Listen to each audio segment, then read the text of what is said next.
ప్రేక్షకులకి స్వాగతం, సుస్వాగతం. ప్రతి వారం వాస నరసింహంలో ఆరోగ్య సందులు ఇచ్చుకుంటాం. ఇది 1333వ కార్యక్రమం. ఈ రోజున ప్రముఖ ఫిజియోథెరపిస్ట్ డాక్టర్ వాలాస్ గోరా గారు షోల్డర్ పెయిన్, దీన్నే మనం భుజం నొప్పి అంటాము. ఇది చాలామందికి భుజాల నొప్పులు ఉంటే ఎంతో సఫర్ అవుతుంటారు రకరకాల కారణాల వల్ల. ఎందుకు భుజం నొప్పి ఉంటుంది, వస్తే దానికి ఫిజియోథెరపీ ఏమిటి అనే విషయాన్ని మనకు తెలియజేస్తారు. మీకు ఎవరికైనా ఇంకా వివరణ కావాల్సింటే వాలాస్ గోరా గారి స్పీచ్ అయిపోయిన తర్వాత మీరు పోస్ట్ చేయండి. పోస్ట్ చేసినట్లయితే వారు మీకు సమాధానం ఇస్తారు. అలాగే ఫేస్బుక్ ఫ్రెండ్స్, మీరు రెగ్యులర్గా ఈ కార్యక్రమాలు చూస్తున్నారు. మరి ఇది కూడా చాలా ఇంపార్టెంట్ టాపిక్ కనుక, చాలామందికి అవసరమైన టాపిక్ కనుక మీరు మీ ఫ్రెండ్స్ కూడా షేర్ చేయండి. అలాగే మీరు రెగ్యులర్గా ఇది చూస్తుండండి. ఇంతే కాకుండా ఈ ప్రోగ్రాం ఇప్పుడు ఫేస్బుక్లో చూడడమే కాకుండా మన యూట్యూబ్లో కూడా సమనం ఛానల్స్ ఉన్నాయి కదా, దాంట్లో సమనం హెల్త్ ఛానల్లో 1-2 రోజుల్లో మీకు దీన్ని పెట్టడం జరుగుతుంది. అప్పుడు కూడా మీరు చూడాలని కోరుతూ, నా over to doctor Wallace Gora, the great physician physiotherapist. He will speak on shoulder pain. అందరికి నమస్కారం అండి.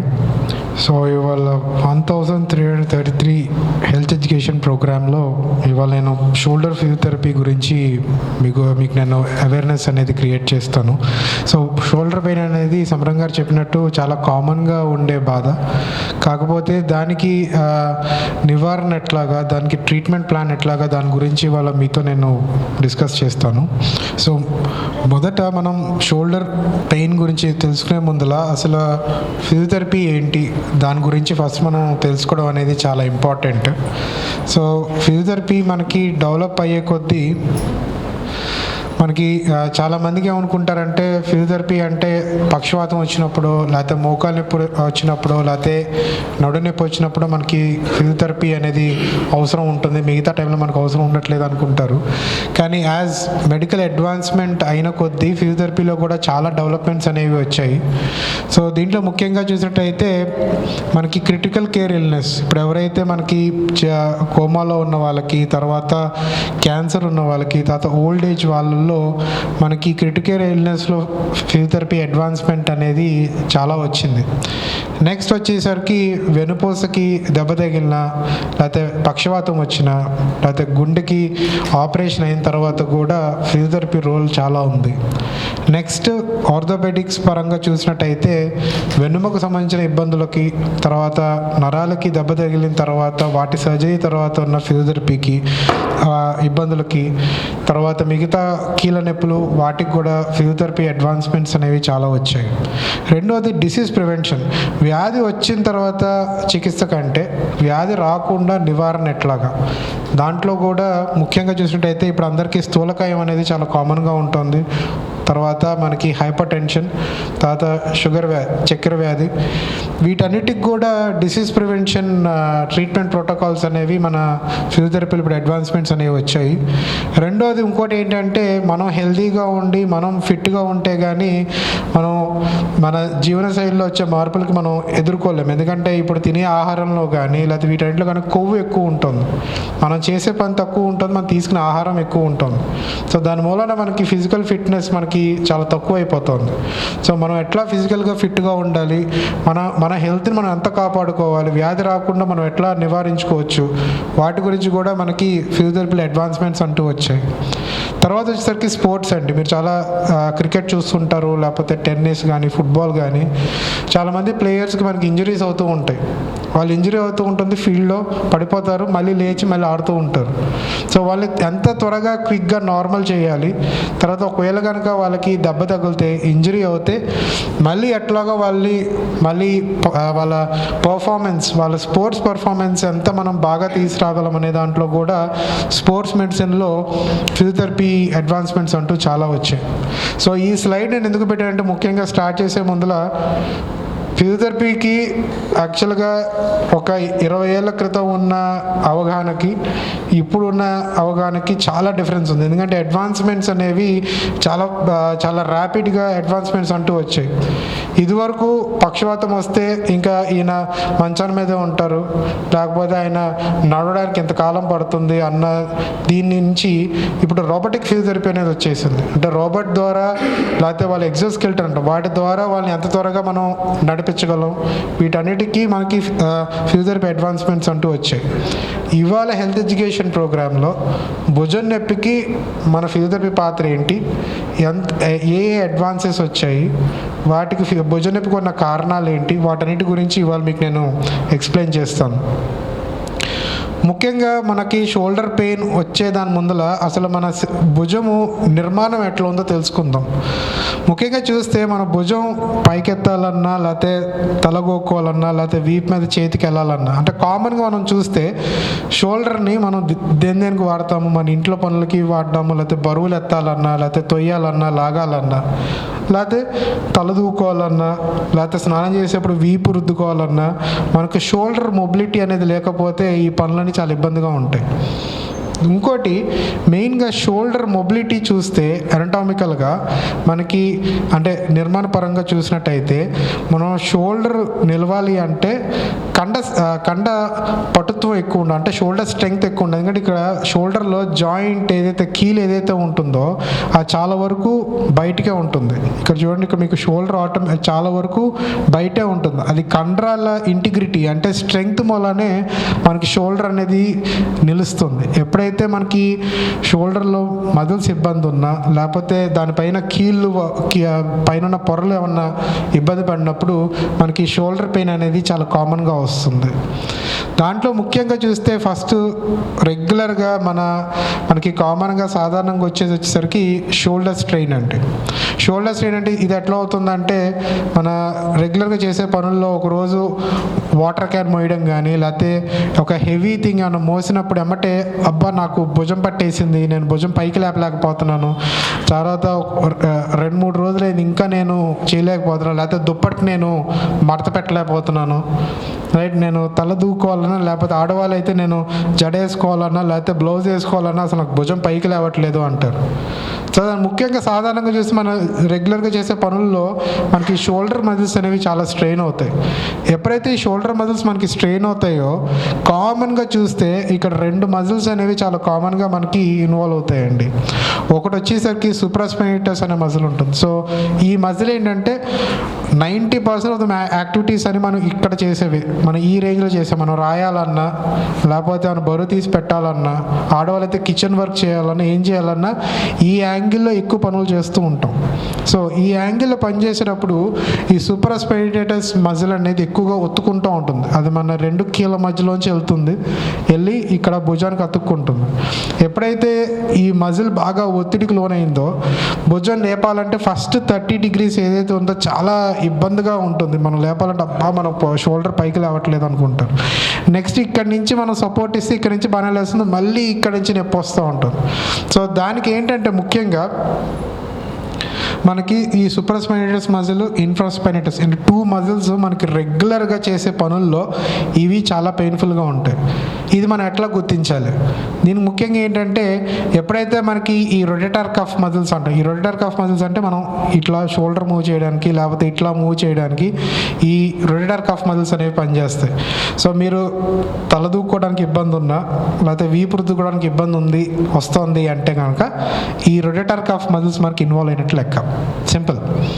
సో ఎప్పుడన్నా మనం ఈ మూమెంట్స్ మనకి ఇబ్బందిగా ఉంది అంటే ఎమ్మటే ఫిజియోథెరపిస్ట్ని కన్సల్ట్ చేసి, డాక్టర్ని కన్సల్ట్ చేసి ఎమ్మటే వైద్యం చేయించుకుంటే త్వరగా నార్మల్ అవుతుంది. ఎప్పుడైతే దీన్ని అశ్రద్ధ చేస్తామో ఏముందిలే అమృతాంజన్ రాసేద్దాం, లేకపోతే ఏమైనా స్ప్రే కొట్టేద్దాం, మన పనులు మనం చేసేసుకుందాం అన్న దీంట్లో ఉంటే ఈ మజిల్స్ స్ట్రెయిన్ అయ్యి తెగిపోయే ఛాన్సెస్ కూడా ఎక్కువ ఉంటాయి. సో కాబట్టి స్ట్రెయిన్ అయినప్పుడు ఎమ్మటే డాక్టర్ని సంప్రదించి త్వరగా వైద్యం చేయించుకుంటే కనుక నార్మల్ అవుతుంది. నెక్స్ట్ వచ్చేసరికి ఎప్పుడైతే అశ్రద్ధ చేస్తామో, ఈ మజిల్స్ ఎప్పుడైతే బాగా స్ట్రెయిన్ అయ్యి మనం అశ్రద్ధ చేసి సరేలే ఏముందిలే ఒక వారంలో తగ్గిపోతుంది లేకపోతే 2 వారాల్లో తగ్గిపోతుంది అని చెప్పి అదే పనులు మనం అదే ఒత్తిడి పెడుతూ ఉంటే నెమ్మదికి ఇక్కడ ఉన్న కండరాలన్నీ తెగిపోతూ ఉంటాయండి. ఈ సూపర్ స్పెంటస్ మజిల్ అని చెప్పాను కదా, సో ఈ మజిల్ ఇట్లా కీళ్ళ మధ్యలోంచి వచ్చి ఇక్కడ అతుక్కుంటుంది, మన భుజానికి అతుక్కుంటుంది. ఎప్పుడైతే ఇది తెగుతుందో ఈ కొంచెం మూమెంట్ కూడా ఉండదు వాళ్ళకి, ఇట్లా కొంచెం లేపి చెయ్యి ఇట్లా పడిపోతూ ఉంటుంది. సో ఈ సూపర్ స్పెంటస్ టేర్ అనేది కూడా చాలా కామన్గా చూస్తూ ఉంటాం. నెక్స్ట్ వచ్చేసరికి షోల్డర్ డిస్లొకేషన్స్, అంటే కీలు తొలగిపోవడం. ఇందాక మీకు చూపించినప్పుడు మన భుజం నిర్మాణంలో మన కండరాల పటుత్వం ఎక్కువ ఉంటేనే మన షోల్డర్ స్ట్రాంగ్గా ఉంటుంది. ఎప్పుడైతే మన కండరాల పటుత్వం తగ్గుతుందో, ఏజ్ పెరిగే కొద్దీ మన కండరాల పటుత్వం తగ్గుతూ ఉంటుంది, అప్పుడు ఈ డిస్లొకేషన్స్ అనేవి చాలా కామన్గా వస్తాయి. రెండోది చిన్నపిల్లల్లో ఎప్పుడైతే మనం చిన్నపిల్లలు ఎత్తుకోవాలంటే చాలామంది ఏం చేస్తారు, భుజం పట్టుకుని పైకి ఎత్తేస్తారు, చేయి పట్టుకుని ఇట్లా పైకి ఎత్తేస్తారు, కీలు ఎమ్మటే బయటకు వచ్చేస్తాం. వాళ్ళ పిల్లలకి ఎమ్మటే కండరాల పటుత్వం ఎక్కువ ఉండదు కాబట్టి వాళ్ళకి కీలు ఊరికే వచ్చేస్తుంది బయటికి, చాలా నొప్పి ఉంటుంది. సో చిన్నపిల్లలు అయితే షోల్డర్ డిస్లొకేషన్స్ ఎక్కువగా మన పేరెంట్స్ కానీ లేకపోతే పెద్దవాళ్ళు కానీ ఎత్తేటప్పుడు కనుక వాళ్ళ భుజాన్ని వాళ్ళ చేయి పట్టుకుని పైకి ఎత్తేస్తే మటుకు ఈజీగా డిస్లొకేట్ అయిపోతుంది. పెద్దవాళ్ళలో అయితే ఇది మన షోల్డర్ పట్టుత్వం లేకపోయేసరికి కీలు ఫ్రీగా ఉండి అది ఎమ్మటే బయటకు వచ్చేస్తుంది. ఎప్పుడు వస్తుంది, మనం ఒకవేళ కనుక పడిపోయినప్పుడు చెయ్యి ఇట్లా జారిపోయి పడిపోవడం కానీ, fall and out stretched hand అంటాం. సో ఇట్లా జారి పడిపోయినప్పుడు కీలు ఎమ్మటే బయటకు వచ్చేస్తుంది. ఈ డిస్లొకేషన్లు మళ్ళీ 2 రకాలు, ఒకటి యాంటీరియర్, ఇంకోటి పోస్టీరియర్. అంటే కీలు బయటకు వచ్చి ఇట్లా ముందరకు వచ్చేస్తుంది, రెండోది వెనకాలకి వెళ్ళిపోయి డిస్లొకేట్ అయిపోతుంది. సో ఈ డిస్లొకేషన్లు కూడా ఫిజియోథెరపీ, ఇది డిస్లొకేషన్ అయిన తర్వాత ఫస్ట్ చూడాల్సింది ఆర్థోపెడిషన్ అండి. ఆర్థోపెడిషన్ దాన్ని చూసి దాన్ని సెట్ చేసిన తర్వాత మళ్ళీ అది తొలగకుండా, మళ్ళీ రిపీటెడ్గా డిస్లొకేట్ అవ్వకుండా అప్పుడు మేము దానికి ఫిజియోథెరపీ అనేది చేస్తాం. నెక్స్ట్ వచ్చేసరికి ఇన్స్టెబిలిటీస్. ఎప్పుడైతే మనం షోల్డర్ కనుక డిస్లొకేట్ అయ్యి దాన్ని సెట్ చేసుకుని దానికి ప్రాపర్గా ఫిజియోథెరపీ చేయకపోతే కనుక షోల్డర్ అనేది చాలా ఇన్స్టేబుల్గా ఉంటుంది. అంటే వాళ్ళు ఎంత భయపడుతుంటారంటే పేషెంట్లు, ఇట్లా పైకి ఎత్తాలి అంటే షోల్డర్ బయటకు వచ్చేస్తుంది, లేకపోతే ఇట్లా పైకి ఎత్తాలంటే షోల్డర్ బయటకు వచ్చేస్తుంది అన్న దీంట్లో ఉంటారు. సో ఇన్స్టెబిలిటీస్ అనేవి చాలా కామన్గా ఉంటాయి షోల్డర్ డిస్లొకేషన్స్లో. సో వాటికి ఫిజియోథెరపీ ఏం చేయాలి, ఎట్లా చేయాలి అనేది మీకు నేను నెక్స్ట్ స్లైడ్లో చెప్తాను. తర్వాత వచ్చేసరికి షోల్డర్ ఫ్రాక్చర్స్. మనకి ఏమవుతుందంటే మనకి ఒకసారి యాక్సిడెంట్స్లో కానీ లేకపోతే ఒక ఎత్తైన ప్రదేశం నుంచి పడిపోవడం కానీ లేకపోతే ఏమైనా గట్టిగా వస్తువు తగలడం కానీ లేకపోతే మీద వస్తువు పడినప్పుడు మనకి భుజం మీద ఫ్రాక్చర్స్ భుజం కీలు మీద ఫ్రాక్చర్స్ అనేవి చాలా అవుతుంటాయి, చాలా టైప్స్ ఉంటాయి. సో ఈ ఫ్రాక్చర్స్లో కూడా ఫ్రాక్చర్స్ హీల్ అయిన తర్వాత ఫిజియోథెరపీ రోల్ చాలా ఉంది. సో మనం సర్జరీ చేయించేసుకున్నాం కదా, ఇంకేముందిలే మన భుజం మనకు పైకి లేస్తుంది అన్న దీంట్లో ఉంటే భుజం పైకి లేవదండి. మీరు సర్జరీ చేయించుకుంటే ఓన్లీ 30% మనకు అది కీలు నయమైనట్లు లెక్క. మిగతా 70% ఏదైతే ఉందో అది మీరు ఫిజియోథెరపీ చేయించుకుని, వైద్యం చేయించుకుని, ఎక్సర్సైజులు చేస్తేనే భుజం కీలు అనేది పైకి లేస్తుంది. లేకపోతే నేను దాదాపు చాలా ఖర్చు పెట్టేశాను నా షోల్డర్ సర్జరీకి, నేను ఇంకా రెస్ట్ ఇస్తే నా షోల్డర్ పైకి లేస్తుందంటే లేవదండి. సో దాని ఫిజియోథెరపీ రోల్ చాలా ఉంది. నెక్స్ట్ కామన్గా చూస్తే దీంట్లో వచ్చేసరికి పెరియాథరైటిస్ షోల్డర్ అంటాం. పెరియాథరైటిస్ షోల్డర్ అంటే దీంట్లో 90% మన 90% పాపులేషన్లో చూస్తే భుజం కీలు బిగుసుకుపోయిందండి, నాకు ఒక వారం నుంచి భుజం నొప్పి ఉంది కానీ షోల్డర్ పైకి లేవట్లేదు, నాకు షుగర్ ఉందండి. ఇది కామన్గా చెప్పే పేషెంట్ కంప్లైంట్లు. షుగర్ ఉన్న వాళ్ళల్లో ఈ పెరియాథరైటిస్ షోల్డర్ అంటే ఫ్రోజన్ షోల్డర్, స్టిఫ్ షోల్డర్, చాలా పేర్లు ఉన్నాయి దీనికి కామన్గా అర్థం చేసుకోవడానికి. సో ముఖ్యంగా 90% ఆఫ్ ద పాపులేషన్లో స్టిఫ్ షోల్డర్ వచ్చింది లేకపోతే ఫ్రోజన్ షోల్డర్ వచ్చింది అంటే ముఖ్యంగా వాళ్ళకి డయాబెటీస్ ఉన్నట్లు లెక్క. డయాబెటీస్ ఉన్న వాళ్ళల్లో రక్త ప్రసరణ షోల్డర్ జాయింట్కి తగ్గి వీళ్ళకి స్టిఫ్ షోల్డర్ అనేది వస్తుంది. అది ఒక్కోసారి 2 భుజాలకి రావచ్చు లేకపోతే ఒక భుజానికన్నా రావచ్చు, అదొక కారణం. రెండవది సెకండరీ పెరియాథరైటిస్ అంటాం. సెకండరీ పెరియాథరైటిస్ అంటే ఒకవేళ కనుక మీకు షోల్డర్ దగ్గర ఫ్రాక్చర్ అయ్యి దానికి మీరు ఫిజియోథెరపీ చేయించుకోకపోతే అక్కడ ఉన్న కండరాలన్నీ బిగుసుకుపోయి మీకు షోల్డర్ పైకి లేవదు. తర్వాత మనకి బైపాస్ సర్జరీ అవుతుంది. ఇక్కడ గుండె ఓపెన్ చేసి గుండెకి ఆపరేషన్, ఛాతి ఓపెన్ చేసి గుండెకి ఆపరేషన్ చేస్తారు. ఆపరేషన్ చేసి చెస్ట్కి బెల్ట్ వేస్తారు. బెల్ట్ వేసిన తర్వాత ఏం చెప్తారు, మీరు ఒక నెల 2 నెలలు భుజం ఛాతి కదపకుండా ఉంచండి, ఈ లోపల హీల్ అవుతుంది అంటారు. సో మనం ఏం చేస్తామంటే భయంతోనూ లేకపోతే ఎక్కడ మూవ్ చేస్తే మళ్ళీ ఓపెన్ అవుతుందో మళ్ళీ చెస్ట్ అని చెప్పి ఇట్లానే ఉంచేస్తాం. ఇట్లా ఉంచేసినప్పుడు ఏమవుతుందంటే మనకి 2 షోల్డర్స్ టైట్ అయిపోతాయి. సో దాని మూలన కూడా సెకండరీ పెరియాథరైటిస్ వస్తుంది. ఇంకొకటి డిస్లొకేషన్స్. షోల్డర్ డిస్లొకేట్ అయిన తర్వాత దాని కనుక కరెక్ట్గా వైద్యం చేయించుకోకపోతే పెరియాథరైటిస్ షోల్డర్ అనేది వస్తుంది. ఇంకా సింపుల్గా చెప్పాలంటే షోల్డర్ స్ట్రెయిన్. ఎప్పుడైతే మనకి షోల్డర్ టేర్స్ అయినప్పుడు దానికి ప్రాపర్గా ట్రీట్మెంట్ చేయించుకోకపోయినా కూడా మనకి పెరియాథరైటిస్ షోల్డర్ అనేది వస్తుంది. సో దీనికి ఎటు తిరిగినా మనకి షోల్డర్ అనేది స్టిఫ్ అయిపోతుంది. దీంట్లో మళ్ళీ 3 స్టేజెస్ ఉంటాయి.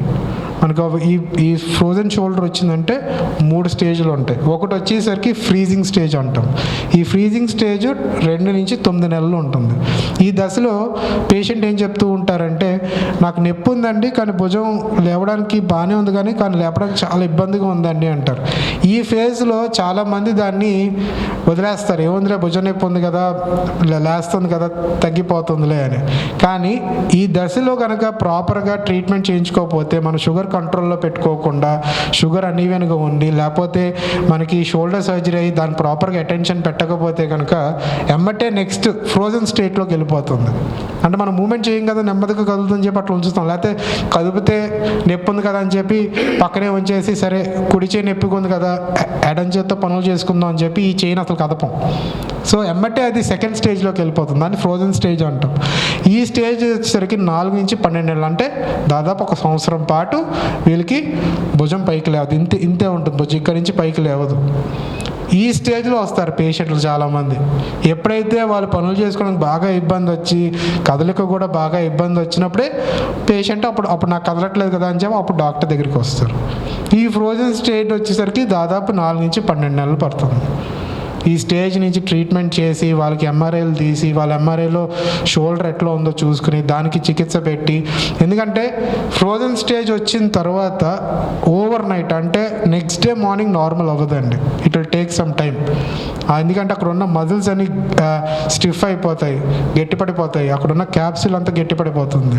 సో ఫస్ట్ ఫేజ్లోనే కనుక మనం దీన్ని గుర్తించి కరెక్ట్గా చికిత్స చేయించుకుంటే చాలా వరకు ఈ స్టిఫ్ షోల్డర్ రాకుండా పెద్ద పెద్ద ట్రీట్మెంట్లు చేయించుకోకుండా త్వరగా చిన్న చిన్న ట్రీట్మెంట్లతోనే మనకి ఈ ఫ్రోజన్ షోల్డర్ అనేది తగ్గుతుంది.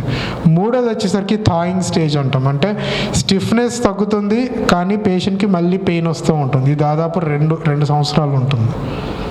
సో ఇవెందుకు నేను ఎక్స్ప్లెయిన్ చేస్తున్నాను అంటే, ముఖ్యంగా మనం తెలుసుకోవాల్సింది భుజం నొప్పి ఉంది కదా, ఏముందిలే ఇది మనం తగ్గిపోతుంది అన్న దీంట్లో ఉంటే ఇది ఒక్కోసారి చాలా కాంప్లికేట్ అయిపోయి పేషెంట్ మనం రెగ్యులర్గా చేసే పనులు చాలా ఇబ్బందిగా ఉంటాయి. రెండో క్వశ్చన్ కామన్గా పేషెంట్ అడిగేది ఏంటంటే, నాకు షుగర్ కంట్రోల్లోనే ఉంది కదండి, షుగర్ కంట్రోల్లోనే నాకు ఈ ఫ్రోజన్ షోల్డర్ ఎందుకు వచ్చింది, లేకపోతే స్టిఫ్ షోల్డర్ ఎందుకు వచ్చింది అంటారు.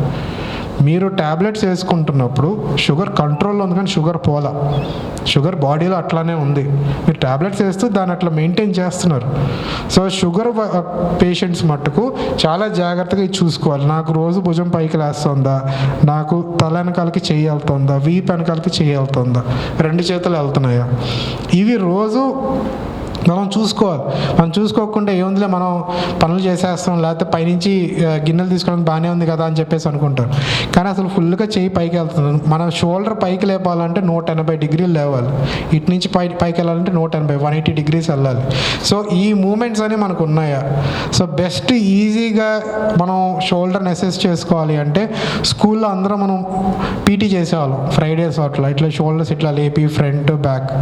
ఈ మూమెంట్స్ మనం రెగ్యులర్గా చేసుకుంటే కనుక అసలు షోల్డర్ మజిల్స్ అనేవి మనకి స్ట్రెంగ్త్ మెయింటైన్ అవుతాయి. తర్వాత మనకి మనం సెల్ఫ్ చెక్ చేసుకోవడానికి వీలుంటుంది. సో ఇవన్నీ కామన్గా మనం చూసే షోల్డర్ పెయిన్, వాటి కారణాలు. సో ఒకసారి షోల్డర్ పెయిన్ వచ్చిన తర్వాత ఫిజియోథెరపీ పాత్ర ఏంటో చూద్దాం. దీంట్లో ఫస్ట్ వచ్చేసరికి ఫిజియోథెరపీ రోల్ కూడా ముఖ్యంగా పేషెంట్ షోల్డర్ పెయిన్తో వచ్చినప్పుడు వ్యాధి నిర్ధారణ అనేది చాలా ఇంపార్టెంట్. అంటే ఈ భుజ నొప్పి దేనికి వచ్చింది, ఏ కారణం చేత వచ్చింది, వాళ్ళకి షుగర్ ఉందా, బీపీ ఉందా, లేకపోతే సర్జరీ అయిందా, లేకపోతే ఫ్రాక్చర్ అయిందా, డిస్లొకేషన్ అయిందా, ఇవన్నీ ప్రాపర్గా అసెస్మెంట్ అంటూ చేస్తాం.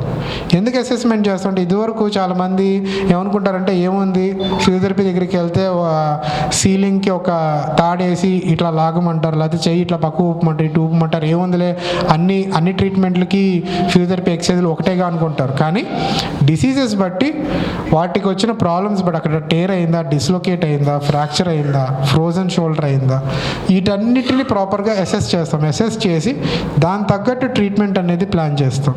దాంట్లో ముఖ్యంగా వచ్చేసరికి కన్జర్వేటివ్ మేనేజ్మెంట్, సర్జికల్ మేనేజ్మెంట్. అంటే ఈ పేషెంట్కి సర్జరీ అక్కర్లేదు, మైల్డ్ షోల్డర్ స్ట్రెయిన్, ఏమి సర్జరీ ఏమి అక్కర్లేదు. సో వాళ్ళకి కన్జర్వేటివ్గా మందులతో పాటు ఫిజియోథెరపీ ఏం చేయాలి.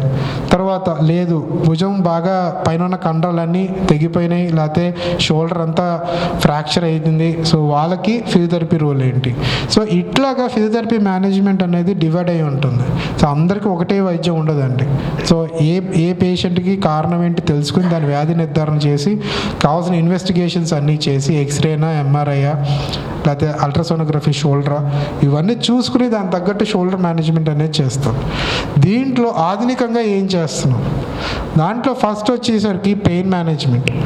పెయిన్ మేనేజ్మెంట్లో మామూలుగా మేము పేషెంట్కి ఏం చెప్తాము అంటే నొప్పి వచ్చిన తర్వాత చాలామంది తప్పేం చేస్తారు అంటే భుజ నొప్పి రాగానే ఇంత అమృతాంజన్ తీసుకుని గట్టిగా మద్దం చేసేసి వేణీలు పోసేస్తారు, లేకపోతే వేణీలు కాపు పెట్టేస్తారు. అది ఎప్పుడు చేయకూడదు. ఏమవుతుందంటే ఎప్పుడైనా మనకి నొప్పి వచ్చినప్పుడు మన శరీరంలో కొన్ని ఈవెంట్స్ అవుతూ ఉంటాయి, ఇంజరీ ఈవెంట్స్ అవుతాయి. అది మీకన్నా నాకన్నా ఒకటే కామన్ ప్రాసెస్. సో ఎప్పుడైతే మనం అమృతాంజన్ గట్టిగా మద్దం చేస్తున్నామో లోపల ఆల్రెడీ ఆ ఇబ్బంది మూలన టెంపరేచర్ అనేది రైజ్ అవుతుంది. మీరు అమృతాంజన్ రాసి గట్టిగా మద్దం చేసేసరికి అక్కడున్న పొరల మీద ఒత్తిడి ఎక్కువ క్రియేట్ చేస్తారు, టెంపరేచర్ కూడా ఎక్కువ పెరుగుతుంది. అది సరిపోక ఇంకేం చేస్తారు, వేణీలు పోసేస్తారు, లేకపోతే వేణీలు కాపు పెట్టేస్తారు. అంటే మీకున్న ఇబ్బందిని ఇంకా మీరే పెంచుతున్నారు. ఆ 10-15 నిమిషాలు బాగానే ఉంటుంది, కానీ ఆ తర్వాత నొప్పి ఎక్కువైపోయి, వాపు ఎక్కువైపోయి ఇవన్నీ ఉంటాయి. సో ఎప్పుడైనా భుజం నొప్పి వచ్చినప్పుడు ఫస్ట్ 24 గంటలు 48 గంటల మట్టుకు ఐస్ కాపు మట్టుకు పెట్టాలి. అది రోజుకి 4-5 సార్లు అన్నా పెట్టచ్చు. 10-15 నిమిషాలు మట్టుకు పెడితే సరిపోతుంది. అట్లా 4 సార్లు 24 నుంచి 48 గంటలు అయిన తర్వాత అప్పుడు వేణీల్ కాప్ అనేది పెట్టాలి. కాకపోతే ఫస్ట్ ఇనీషియల్గా మట్టుకు నొప్పి ఉన్నప్పుడు ఐస్ కాప్ పెట్టడం అనేది మంచి పద్ధతి. నెక్స్ట్ వచ్చేసరికి ఇప్పుడు ఆధునికంగా మనం చేసే ట్రీట్మెంట్లో సూపర్ ఇండక్టివ్ సిస్టమ్ అంటామండి. సూపర్ ఇండక్టివ్ సిస్టమ్ అనేది ఇది యాక్చువల్గా మ్యాగ్నెటిక్ థెరపీ. సో ఇది మనం వాసవి నర్సింగ్ హోమ్లో, మన హాస్పిటల్లో, మన ఫిజియోథెరపీ డిపార్ట్మెంట్లో ఈ వైద్యం అనేది చేస్తున్నాం. దీంట్లో ఏంటంటే అంటే 3 టెస్ట్లా అంటే మీకు ఈజీగా అర్థం చేసుకోవడానికి మనం ఎంఆర్ఐ తీయించుకుంటాం. ఎంఆర్ఐ తీయించుకునే ఎంఆర్ఐ కెపాసిటీ అంటే మ్యాగ్నెటిక్ కెపాసిటీ 3 టెస్ట్లా అంటే మ్యాగ్నెట్ పవర్, అంతే పవరు ఈ మ్యాగ్నెట్లో ఉంటుంది చేసే థెరపీలో. సో దీని మూలన నొప్పి తగ్గించడానికి, వాపు తగ్గించడానికి, కండరంలో శక్తి పెంచడానికి, నొప్పి తగ్గించడానికి, వాపు తగ్గించడానికి, వీటన్నిటికీ ఈ ట్రీట్మెంట్ అనేది చేస్తాం. సో ఇది చాలా ఈజీ ట్రీట్మెంట్, పేషెంట్కి ఎటువంటి ఇబ్బంది ఉండదు. ఏదైతే వాళ్ళు ఇబ్బంది పడుతున్నారో దాన్ని కరెక్ట్ చేయడానికి, షోల్డర్ మజిల్స్ని మూవ్ చేయడానికి, వాటి పటుత్వం తీసుకురావడానికి ఈ సూపర్ ఇండక్టివ్ సిస్టమ్ అనేది ఆధునికంగా ఇప్పుడు ఫిజియోథెరపీ ప్రోటోకాల్లో మేము చేస్తున్నాం. నెక్స్ట్ వచ్చేసరికి టీఆర్ థెరపీ అంటే టార్గెటెడ్ రేడియో ఫ్రీక్వెన్సీ థెరపీ. ఇది జనరల్గా ఏంటంటే మామూలుగా రెగ్యులర్గా ఫిజియోథెరపీలో అల్ట్రాసౌండ్లని లేకపోతే వ్యాక్స్ అని ఇవన్నీ కామన్గా చూస్తూ ఉంటారు మీరు. ఇది వచ్చేసరికి టార్గెటెడ్గా ఎక్కడైతే ప్రాబ్లం ఉంది అది మజిల్ని ట్రీట్ చేయాలా, లేకపోతే కీల్ని ట్రీట్ చేయాలా, లేకపోతే అక్కడున్న పొరలు లిగమెంట్స్ని ట్రీట్ చేయాలా, అవి చూసుకుని ఈ టీఆర్ థెరపీ అనేది ఇస్తాం. ఈ టీఆర్ థెరపీతో అక్కడున్న కండరాల్లో రక్త ప్రసరణ పెంచి అక్కడున్న ఏదైతే దెబ్బ తగిలిన టిష్యూస్ని మళ్ళీ నార్మల్ చేసి కదలిక తీసుకురావడానికి ఈ టార్గెట్ రేడియో ఫ్రీక్వెన్సీ అనేది టీఆర్ థెరపీ అనేది చేస్తాం. నెక్స్ట్ దీర్ఘకాలికంగా ఉంది. నాకు షోల్డర్ పెయిన్ దాదాపు 6 నెలలు 8 నెలల నుంచి ఉందండి. భుజం పైకి లేవట్లేదు, అక్కడ ఉన్న కండరాలన్నీ బాగా బిగుసుకుపోయినాయి. నేను ప్రీవియస్గా ఫిజియోథెరపీ చేశాను, ఎక్సర్సైజులు చేశాను, కానీ నాకు భుజం ఇంకా నాకు పైకి లేవట్లేదు. క్రానిక్గా ఇష్యూస్ ఉంటాయి. సో అట్లాంటి వాళ్ళల్లో మెయిన్గా ఏంటంటే ఈ radial pressure shock wave therapy అంటాం. ఇది ఏంటంటే ఈ షాక్ వేవ్ థెరపీ అనేది దాదాపు పేషెంట్కి ఒక 6 నెలలు లేకపోతే 3 నుంచి 6 నెలల తర్వాత ఇంకా భుజం నొప్పి ఇబ్బంది పెడుతూ ఉంటే కనుక ఈ షాక్ వేవ్ థెరపీ ట్రీట్మెంట్ అనేది చేస్తాం. పేరులో షాక్ వేవ్ అని ఉంది కానీ పేషెంట్ ఎటువంటి షాకులు కొట్టవండి. సో ఇదేంటంటే బేసికల్గా అక్కడ పొరలు బాగా గట్టిపడిపోతాయి, వాటిని మళ్ళీ మెత్తగా చేయడానికి, అక్కడ మళ్ళీ కీలుని మళ్ళీ నార్మలైజ్ చేయడానికి ఈ షాక్ వేవ్ థెరపీ అనేది ఇస్తాము. సో దీని ద్వారా వాళ్ళకి మళ్ళీ కండ మెత్తపడి షోల్డర్ జాయింట్ మళ్ళీ మన స్వాధీనంలోకి వచ్చి మూమెంట్స్ అనేవి చాలా ఈజీగా ఉంటాయి. తర్వాత మాన్యువల్ థెరపీ. ఈ మాన్యువల్ థెరపీ అంటే కీలు మళ్ళీ నార్మల్గా ఎనటామికల్గా అంటే మన శరీర నిర్మాణంలో భుజం కీలు ఎట్లా ఉండాలి, మూమెంట్స్ ఎట్లా ఉండాలి, వీటన్నిటిని చూసి పేషెంట్ చేత మూమెంట్స్ అంటూ చేయిస్తుంటాం. అంటే మన రెక్కెముక కానీ లేకపోతే భుజం ఎముకలు ఏవైతే ఉన్నాయో వాటిని అలైన్ చేసి పేషెంట్ చేత మాన్యువల్గా అడ్జస్ట్ చేసి వాళ్ళ చేత మళ్ళీ ఎక్సర్సైజెస్ అనేవి చేపిస్తాం. సో ఈ మాన్యువల్ థెరపీలో కూడా టెక్నిక్స్ చాలా వచ్చాయి. సో దాని ద్వారా ఎమ్మటే పేషెంట్ని ఇదివరకు ఒక 4 రోజులు పట్టేది ఇప్పుడు ఒక 10 రోజుల్లోనే షోల్డర్ జాయింట్ని మళ్ళీ నార్మల్ చేసేసి ఫ్లెక్సిబుల్గా చేయడానికి ఈ మాన్యువల్ థెరపీ టెక్నిక్స్ అనేవి వాడతాం. తర్వాత రెగ్యులర్గా కామన్గా చేసేది వచ్చేసరికి అల్ట్రాసౌండ్ థెరపీ అండి. సో ఈ అల్ట్రాసోనిక్ వేవ్స్ ద్వారా ఏది మనం ఇప్పుడు మీరు అల్ట్రాసౌండ్ స్కాన్ తీయించుకుంటున్నారు సేమ్, కాదు అల్ట్రాసౌండ్ స్కాన్ వచ్చేసరికి డయాగ్నోస్టిక్కి అంటే వ్యాధి నిర్ధారణ చేయడానికి అల్ట్రాసౌండ్ స్కాన్ అనేది వాడతాం. కానీ ఇక్కడ అదే అల్ట్రాసోనిక్ వేవ్స్ టిష్యూని ఏదైతే మజిల్లో టిష్యూస్ ఏవైతే ఉన్నాయో పొరలు ఏవైతే ఉన్నాయో వాటిని మళ్ళీ నార్మల్ చేయడానికి అల్ట్రాసౌండ్ థెరపీ అనేది చేస్తాం పేషెంట్స్కి.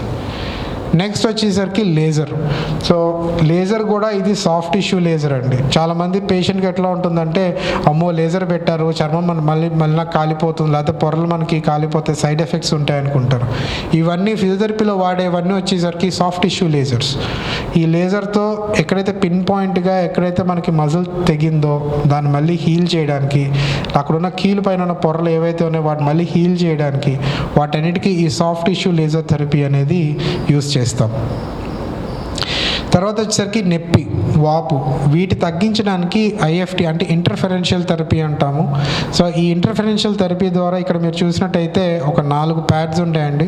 మెషిన్ కనెక్ట్ చేసి వాళ్ళకి అంటే పేషెంట్కి వచ్చేసరికి వైబ్రేషన్ వచ్చినట్టు ఉంటుంది, తిమ్మిరి పట్టినట్టు ఉంటుంది. దీని ముఖ్యంగా ఏంటంటే మనం మెషిన్ ద్వారా మన పెయిన్ కలిగించే నరాలు ఏవైతే ఉన్నాయో పెయిన్ రిసెప్టార్స్ ఏవైతే ఉన్నాయో వాటిని బ్లాక్ చేస్తాం. అంటే మీరు పెయిన్కి నొప్పికి టాబ్లెట్ వేసుకుంటారు, ఆ సేమ్ పెయిన్ టాబ్లెట్ ఏదైతే యాక్షన్ ఉంటుందో ఇది లోకలైజ్డ్గా మనకి పనిచేస్తూ ఉంటుంది ఐఎఫ్టీ అనేది. సో ఈ ఐఎఫ్టీ యూజ్ చేయడంతో మనకి షోల్డర్ పెయిన్ ఏదైతే ఉందో అది మనం తగ్గించవచ్చు. నెక్స్ట్ వచ్చేసరికి స్పోర్ట్స్ టేపింగ్స్ అండి. ఇవి జనరల్గా అథ్లెట్స్లో తర్వాత ఎవరైతే షోల్డర్ సపోర్ట్ వేసుకోలేరో వాళ్ళందరికీ ఈ స్పోర్ట్స్ టేపింగ్స్ అంటూ వేస్తాం. మీరు కామన్గా టీవీలో చూస్తే ఈ ఐపీఎల్ మ్యాచెస్ వీటిల్లో చూసి లేకపోతే బ్యాడ్మింటన్లో చూసినా ఈ రంగుల టేపులు ఉంటాయి. ఈ టేపులు ఏంటబ్బా ఫ్యాషన్ అనుకుంటాం కానీ బట్ యాక్చువల్లీ ఇది మెడికల్ సైన్స్ అండి. సో ఈ టేప్ ఏం చేస్తుందంటే కీలుని ఎనటామికల్గా ఫిక్స్ చేసి తర్వాత మజిల్ మీద లోడ్ పడకుండా ఆ మజిల్ని ఫ్రీ చేసి లేకపోతే స్పోర్ట్స్ పర్ఫార్మెన్స్ పెంచడానికి ఈ స్పోర్ట్స్ టేప్స్ అనేవి వాడుతారు. తర్వాత ఈజీగా మూమెంట్ ఉంటుంది, పెయిన్ తగ్గుతుంది, మళ్ళీ ఎమ్మటే వాళ్ళు ఆడడానికి వాటన్నిటికీ చాలా ఈజీగా ఉంటుంది. సో అందుకే దీన్ని స్పోర్ట్స్ టేపింగ్స్ అంటే, ఎందుకంటే ఆటలాడే వాళ్ళకి బెల్ట్ ఇచ్చేసి మీరు షోల్డర్ స్ట్రాప్ వేసుకోండి అంటే వాళ్ళు ఆట ఆడలేరు ఆ టైంలో. సో మళ్ళీ ఎమ్మటే మూమెంట్ రావడానికి ఈ స్పోర్ట్స్ టేపింగ్స్ అనేవి వేస్తాం. నెక్స్ట్ వచ్చేసరికి ఎక్సర్సైజెస్ అండి.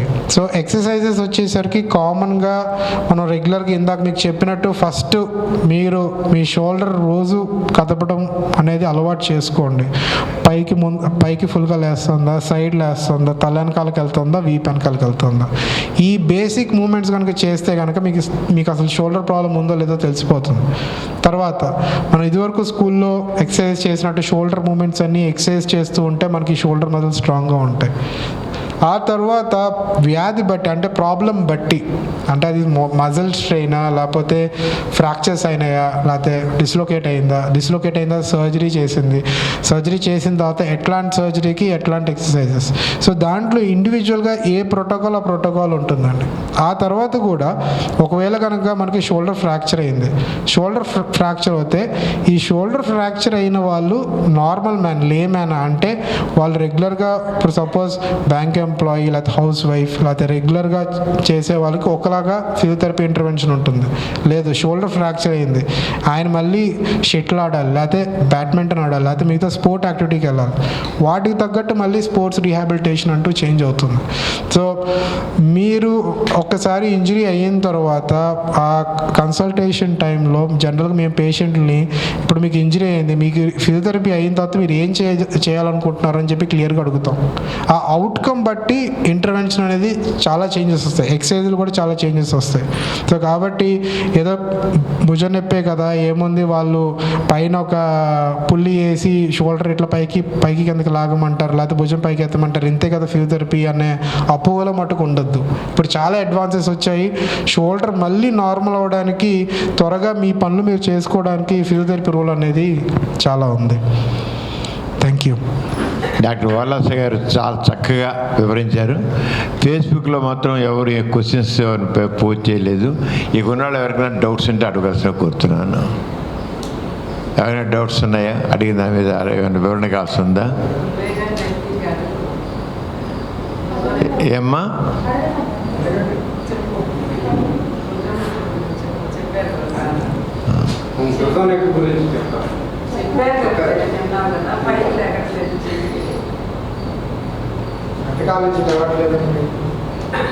ఇది 4-5 సంవత్సరాల నుంచి ఉంది సార్. ఇట్లా లేపలేడు, సత్యం ఇలా దించారు. షుగర్ ఉందామా? మొన్నే నెల నుంచి వేసుకోవాలి. అది షుగర్ బాగా కంట్రోల్లో పెట్టుకోండి. తర్వాత ఒకసారి ఆయన షోల్డర్ని అసెస్ చేసి దాని తగ్గట్టు ఎక్సర్సైజులు చెప్తాము. సో ఎక్సర్సైజులు చేస్తే నెమ్మదిగా మీకు కంట్రోల్లోకి వస్తుంది షోల్డర్. అదే చెప్తున్నాను కదా, ఇంత కాలం నుంచి ఉంది, అశ్రద్ధ చేసేస్తాం. అశ్రద్ధ చేసిన తర్వాత ఏంటంటే షర్ట్ తీసుకోవాలని ఏం చేయాలని చాలా ఇబ్బందులు వస్తూ ఉంటాయి. అది సో దానికి ఏంటంటే మందులు వాడటంతో పాటు అది మీరు షుగర్కి మందులతో వాడటంతో పాటుగా అది నొప్పికి ట్యాబ్లెట్లు వాడుతూ ఫిజియోథెరపీ కనుక చేసినట్టయితే మీకు త్వరగా ఇబ్బంది అనేది తగ్గుతుందండి. ఇంకెవరికైనా డౌట్స్ ఉన్నాయా? ఓకే, ఇంకేం లేకపోతే ఫేస్బుక్ ఫ్రెండ్స్ మీ అందరూ కూడా చాలా శ్రద్ధగా చూశారు. ఇదే కార్యక్రమం తిరిగి మనకు యూట్యూబ్లో సమరం హెల్త్ ఛానల్ ఉంది కదా, ఒక 2-3 రోజుల్లో మీకు దాంట్లో పెట్టడం జరుగుతుంది, చూడండి. మరి మళ్ళీ శనివారం నాడు మళ్ళీ కలుసుకున్నాం, అందరూ వచ్చే శనివారం కలుసుకున్నాం. ఈ లోపల మీరందరూ కూడా వీటిని మళ్ళీ పెట్టేదని చూడండి. అంత డాక్టర్ వాలాస గారు, గోరా గారు చాలా చక్కగా మా వివరాలను తెలియజేశారు. మన వాసవి నరసింహంలో చాలా అడ్వాన్స్డ్ ఫిజియోథెరపీ సెంటర్ ఉంది. వరల్డ్లోనే టాప్ ఫిజియోథెరపీ సెంటర్ మన వాసవి నరసింహంలో ఉంది. ఎవరికైనా అవసరం ఉంటే కూడా ఇక్కడ చూపించుకోవచ్చు. వాలాస గోరా గారు చాలా ఎఫిషియెంట్ ఫిజియోథెరపిస్టు, వారి చాలా మీరు పొందవచ్చు. ఇంతటి కార్యక్రమం ముగిసింది. అందరికీ ధన్యవాదాలు. ఈ కార్యక్రమం మీకు ఎంతో నచ్చింది కదా. ఇటువంటి మరిన్ని వీడియోల కోసం అనతి కాలంలోనే 20 కోట్లకు పైగా వ్యూస్ సాధించిన సమరం ఛానల్ సమర్పించు సమరం హెల్త్ ఛానల్కు సబ్స్క్రైబ్ చేయండి, లైక్ చేయండి, మీ ఫ్రెండ్స్కి షేర్ చేయండి. అలాగే ప్రక్కనున్న గంట సింబల్ని ప్రెస్ చేయడం మర్చిపోకండి.